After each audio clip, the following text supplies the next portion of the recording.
para pasar a nuestro tercer y último tema del programa, vamos a Colombia.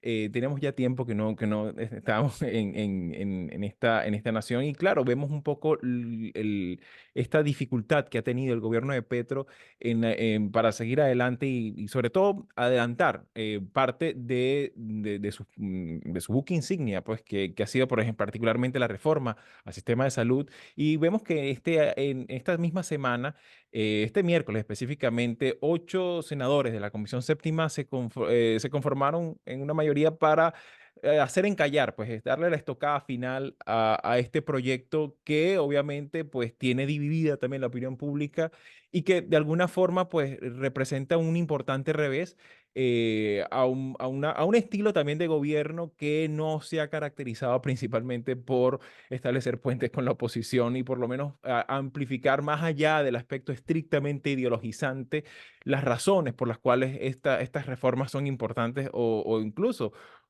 tratar de llamar a concurso a otros sectores de la vida no política, no partidista para ganar apoyos. Y en ese sentido me gustaría un poco tu valoración, Manolo. ¿Cómo miras tú este tema? Por supuesto, en el contexto de un liderazgo político no convencional en la historia política contemporánea de Colombia. Bueno, así es, lo has resumido muy bien, ¿no? Petro no tiene mayoría en las cámaras, y esta semana, el miércoles, perdió en el Senado, donde la comisión que estaba valorando esto, integrada por 14 miembros, pues 8 bloquearon la posibilidad de esta reforma. Es una reforma que es fundamental en el ideario de Petro y en el ideario, en ese sentido, diré, de una expresión de izquierda clásica. Eh, eh, Recordemos que la política de salud en Colombia está articulada sobre lo que se llaman las entidades promotoras de salud, que se las conoce con las siglas de EPS, ¿no? Y estas EPS son entidades que, repito, existen en el sistema de salud en Colombia y son responsables de la afiliación y registro de los afiliados al sistema de salud público del país. Estas EPS están encargadas de administrar los recursos de la gente trabajadora que aportan con las expectativas de garantizar la prestación de los servicios de salud que son proveídos por las instituciones prestadoras de servicios de salud, las IPS, ¿no? Como son ya en concreto los hospitales o las clínicas, que son tanto públicas como privadas. Esto es muy importante porque hay una amalgama de lo público y lo privado. O sea que las EPS, en ese sentido, actúan en dos regímenes de afiliación en el Sistema General de Seguridad Social. El régimen contributivo, es decir, que la gente va pagando ahí, y esto fue creado ya hace bastante tiempo, casi 30 años, ¿no? Y el régimen de tipo subsidiado. El régimen de tipo subsidiado es aquel en el que se encuentran las personas que no tienen capacidad de cotizar al sistema, por lo cual el Estado ahí proporciona los medios para su afiliación mediante los subsidios a la demanda. Entonces, por resumir, estamos hablando de que el aseguramiento de la atención en salud está en manos de estas EPS, pero de las privadas, ¿no? O sea que de alguna manera la política de salud de Colombia está absolutamente privatizada y que, bueno, concentran una economía mixta, es decir, por una parte su capital financiero está compuesto por la riqueza privada y la que aporta el Estado a través de los presupuestos generales del Estado para proveer servicios médicos más accesibles a la población. Y claro, en este sentido, el Instituto de Seguro Social fue liquidado y transformado en una entidad de derecho privado bajo el gobierno de Uribe. Estoy hablando hace ya más de 15 años, ¿no? Entonces, este es el escenario que Petro ha querido reinvertir, ha querido, evidentemente, darle un carácter mucho más público a un sistema altamente privatizado, que claro que esto depende de cada uno cómo lo ve. Para algunos funcionaba perfectamente, yo tengo mis reservas de que funcionara perfectamente, y en esto es donde se ha encallado el gobierno de Petro. Se ha encallado porque no ha logrado, como estamos diciendo, pasar la reforma.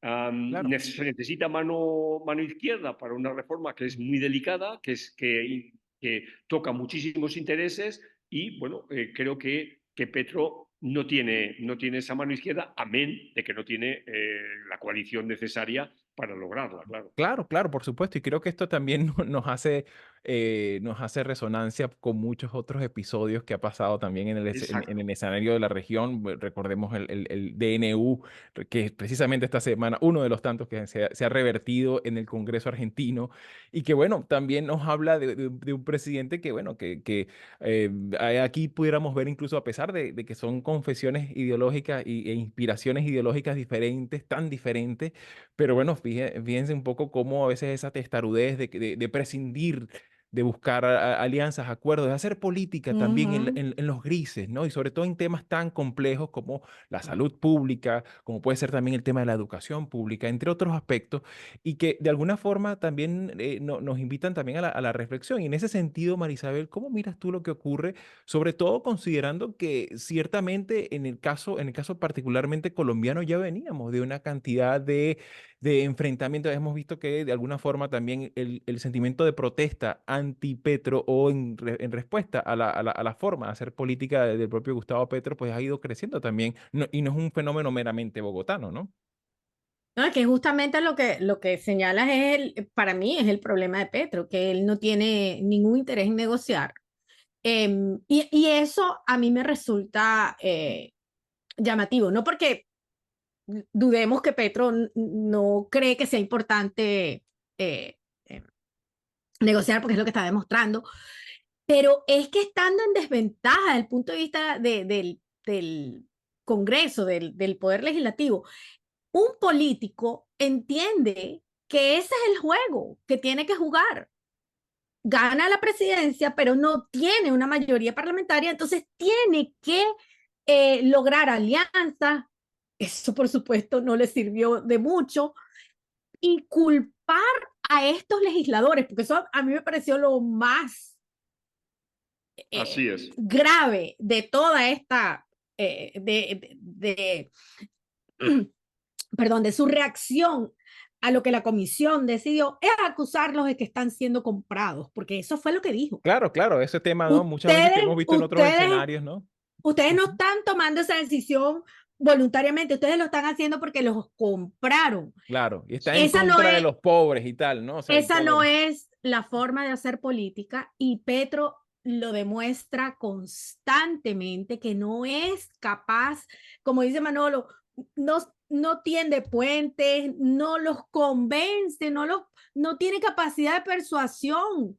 Petro no ha Sí. entendido que ganó las elecciones porque el otro era peor. Y lo más Pero preocupante, bueno, y lo más preocupante, bueno, hoy una cuestión a propósito del otro, está en la cárcel. O sea, está en la cárcel, ha sido condenado recientemente. Pero, y además otra cosa que es muy, muy preocupante, y es que la manera de contestar Petro es a través de las redes sociales. sí, exacto, Terrible, terrible. exacto, de paso. Y creo que lo hace justamente por eso, Manolo, porque como él lo que hace es despotricar, él lo prefiere de esa manera porque ante su gente queda como que él dice que él no va a doblegarse, que no va a ceder, pero es que el problema es que no necesita insistir, ya esta gente, la comisión ya lo decidieron, eso está engavetado, eso está listo, no va. Petro no ha logrado nada con esa actitud. Su agenda política ha sido completamente desarmada y tiene en buena medida que culparse a sí mismo porque esa actitud de no entender que tiene que negociar cuando está en minoría parlamentaria, francamente a mí eso me parece Claro, y insólito. forma parte de la dinámica política en democracia, ¿no? Así que bueno, estaremos por supuesto muy atentos a lo que vaya ocurriendo estas próximas semanas en Colombia. Y bueno, mis queridos, se nos ha venido el tiempo encima. Muchísimas gracias por su tiempo y sus apreciaciones. Y con todo el cariño del mundo, pues quedamos para el próximo domingo en Mirada Semanal. Hasta la Buena semana. próxima. Si llegaste hasta aquí y te interesan estos temas, puedes ayudarnos a seguir haciendo estos vídeos dándole like, compartiendo, comentando y suscribiéndote al canal de YouTube de Latinoamérica 21. Puedes acceder también a todos nuestros episodios entrando en nuestra página web latinoamerica21.com/podcast y en las principales plataformas de audio. Subimos videos nuevos todas las semanas, así que nos veremos en Mirada Semanal muy pronto.